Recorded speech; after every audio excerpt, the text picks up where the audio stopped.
Guku Akenya aingĩ maraitikire gũkũngũĩra mwaka mwerũ na njĩra ngũrani. Mũtongoria wa bũrũri Ndagĩtarĩ Ruto nĩ aratongoria Akenya othe harĩ ũkũngũĩri Thingira-ini wa iregi wa Nakuru.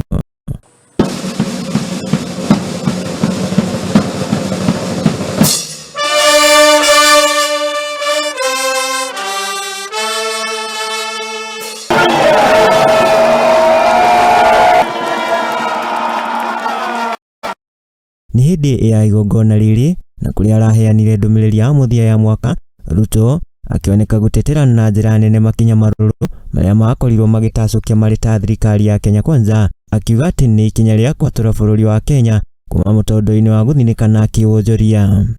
2023 is the year we decided to stop wastage and extravagance, instead opting to live within our means.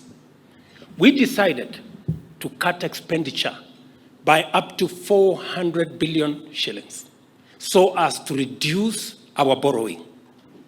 We decided to enhance our tax revenues by Kenya shillings 600 billion to fund our programs and development so as to safeguard our sovereignty and independence.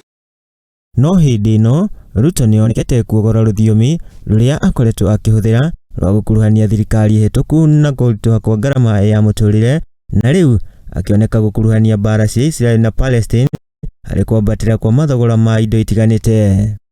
The impact of global economic dynamics adversely affected us, compounded by the war in Europe, rising interest rates in America, and the unfortunate effects of climate change that occasioned the most severe drought in 40 years. We have triumphed over the threat of economic stagnation and are now in secure space with regard to our sovereign debt obligation.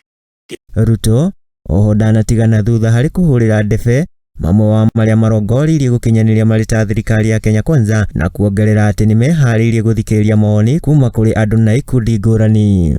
Yet as we celebrate all the achievements made so far, a number of our policies, programs, and other strategic interventions aimed at delivering necessary and urgent interventions of the bottom-up economic transition agenda have been delayed, obstructed, and hampered by various challenges, including persistent litigation. There is nothing wrong with challenging policy and holding government to account. And in fact, the national interest is best safeguarded in an environment defined by the competition of progressive ideas. Mwena-inĩ wake munini wa President Rigathi wa Gachagua na ũrĩa ũrarĩ igongona-inĩ rĩrĩ akĩrĩra Kenya atĩ bũrũri ũrĩ mwerekera-inĩ mwega na makĩria harĩ kwarahũra wonjoria wa bũrũri. We are on a great path of economic revival, and this country in a few months will shine once more. Handũ-inĩ ha Mũthingi TV rĩakwa nĩ Mwangi wa Murugi.